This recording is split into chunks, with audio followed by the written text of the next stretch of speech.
Ховд аймгийн нийт хүн амын 50 гаруй хувь нь залуучууд. Ажлын байр, хомс, эдийн засгийн хувьд боломж таруугээд тэдний өмнө баггүй асуудал тулгамдж байдаг.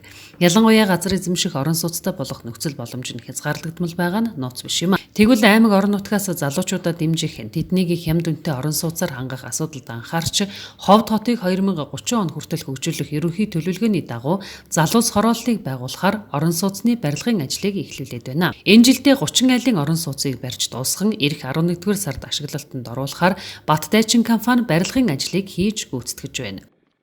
Засгийн хүлээх үүрэг бол бид нар энэ ондоо багтааж энэ 10 сар дотор багтааж одоо энэ баригдаж ашиглалтанд орохын хорооллоо халуун, цэвэр одоо энэ бохиросны шугам сүлжээнд бид нар холбож өгнө. Энэ асуудал бол зураг төсвөн хийгдээд мэдээж бид нар шинэ газар дээр төлөвлөлт хийгдээд шинээр одоо ажил санаачлал явж байгаа учраас зургийн ажил жаахан тийм хоцронгуй байна. Тэгээ одоо ерөнхийдөө бол энэ 7 хоногт багтаагаад залуусаа оруулалтын ерөнхий дэд үтс шугам сүлжээний асуудлыг бид нар зарлах чинь. Энэ жилийн үед бол бид нар 200 гаруй метр газар бол замын тогтцуулаад тэгээ цахилгаан эрчимхөж халаалт дулааны шугам сүлжээний асуудлыг бол аймаг хариуц шийднэ. Манай ажил дээр одоо нийтдээ 40-50 хүн ажиллаж байна. Тэгээ ажил одоо ерөнхийдөө барилгын суур, хундамын ажил ерөнхийдөө дууссан. Одоо дандаа урилгын ажил явагдаж байна. Эхний 3 байшингийн урилга ерөнхийдөө бэлэн болцсон. Одоо 2 давхар барилгын урилга нь одоо ерөнхийдөө өгсөн. Тиймэрхүү байдалтай ажил явж байна. Метр квадрат нь ямар үнэтэй байна? Хэдийнээс ер нь захиалга авч ямар шаардлага тавьж байгаа бэ энэ байранд орох айлбар? Бид нэр бол одоо метр квадратын үнийг 780 мянгаар аймаг орон нутаг одоо бодлогоор бас дэмжиж байгаа учраас ялангуяа одоо шинээр гэр бүл болж байгаа залуустай одоо дэмжиж хамгийн хямд үнийг тогтоох одоо ийм зорилготой.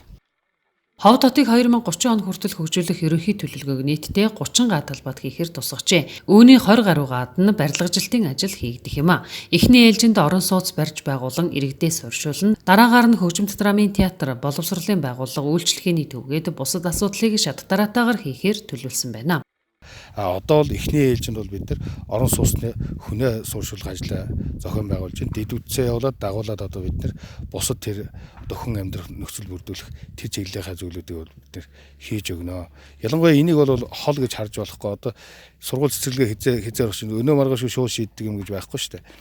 Ялангуяа Улаанбаатар хотод бол нэг дүүргээс нөгөө дүүрэгт ажилдаа явахад 20 гаруй километр давхдаг бол эн чинь сайндаа 3 км зайтал одоо аймгийн захиргаанаас төв гудмаас 3 км аслалтал байж штэ. Тийм учраас энэ бол хол биш зай.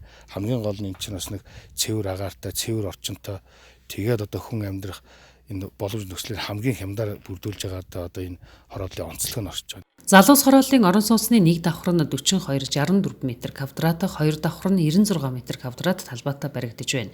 Метр квадратын үнэ нь зах зээлийн ханшаас хямд, өөрөөр хэлбэл 780 мянган төгрөгийн үнэтэй. Түүнээс гадна 30% урьдчилгаагаа төлөөд 8% хүнтэй орон сууцны зээлд хамрагдах боломжтой учраас захиалга өгөх иргэд залуус цөөнгүй байна.